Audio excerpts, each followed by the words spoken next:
Good evening, folks. I'm Greg Travis, and today we're diving into one of the hottest topics in gaming, Helldivers 2.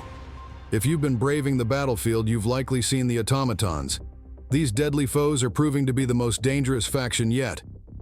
But is there more to them than meets the eye? Let's break it down. In Helldivers 2, the Automatons have quickly established themselves as the most lethal enemy force. Equipped with long-range weapons, rockets that send players flying, and heavily armored elite units, they've become a real nightmare at higher difficulties. Many players are finding them far more challenging than the returning Terminids, especially when it comes to those punishing elite enemies. However, despite their overwhelming power, the Automatons have a notable weakness: a lack of unit variety.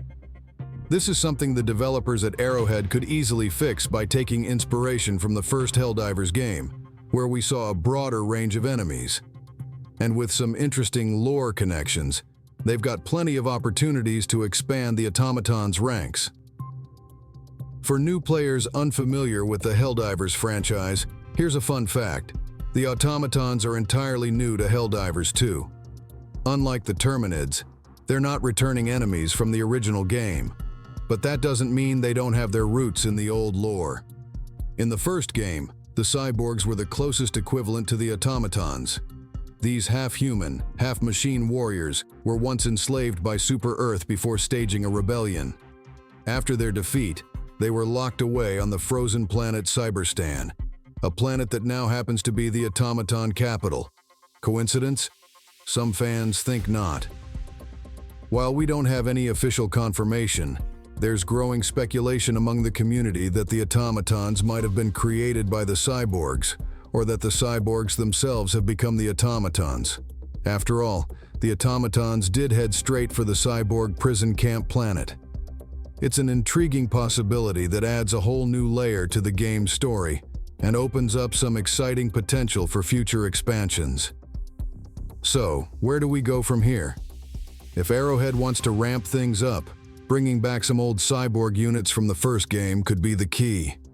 Imagine the excitement of fighting new, grizzled versions of familiar enemies like the Warlords or Siege Mechs, battle-worn and barely holding onto their human side after a century of enslavement.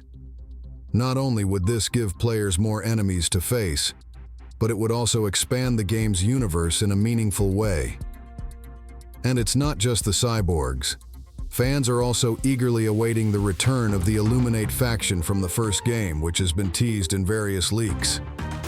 With so many options on the table, it's clear that Helldivers 2 has a wealth of content still to explore. Whether it's reviving cyborgs or introducing new enemies, there's plenty more to come in the Second Galactic War.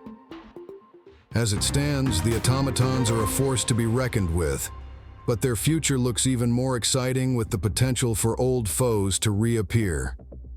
And if you're a fan of Helldivers or just love a good challenge, keep an eye on future updates. You won't want to miss what's coming next. I'm Greg Travis, reminding you to stay sharp on the battlefield. And if you enjoyed this breakdown, make sure to subscribe for more gaming insights. See you on the front lines.